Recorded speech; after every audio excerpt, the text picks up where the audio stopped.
তোমরা সবাই অদ্রিজাকে দেখেছ? তার মিমিমের সাথে কি মজাতেই না আছে, আর থাকবেই না কেন। আজকের দিনটা যে খুব স্পেশাল।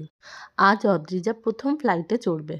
ও কতটা বুঝতে পারছে জানি না, কিন্তু আমাদের জন্য সত্যিই দিনটা খুব স্পেশাল। ও কিন্তু খুব এক্সাইটেড। সামনে এত বড় বড় প্লেন দেখছে আর অবাক হয়ে যাচ্ছে। আমাদের বোর্ডিং স্টার্ট হয়েই গেছে। আর এখানে রয়েছে আমার দিদি আর বোন। আমি একটু টেনশনেই আছি, কারণ জানি না 2.5 ঘন্টার ফ্লাইট অদ্রিজা কীভাবে কাটাবে। আমাদের ফ্লাইট টেক অফ করে গেছে। এয়ারপোর্টে অদ্রিজা খুব এদিক ওদিক দৌড়েছে, তাই সে এখন একটু টায়ার্ড হয়ে গেছে আর ঘুমিয়ে পড়েছে। জানলা দিয়ে যখন বাইরেটা দেখছি, মেঘগুলো কিন্তু দেখতে অপূর্ব সুন্দর লাগছে। এই দেখো তোমরা, সে ঘুম থেকে উঠে পড়েছে, আর উঠেই তার মিমিমের দেওয়া চশমাটা পরে চারদিকটা দেখছে। অদ্রিজা জানলা দিয়ে বারবার উঁকি মারছে, আর বাইরের মেঘগুলোকে দেখছে আর হাসছে, আর আবার দেখছে।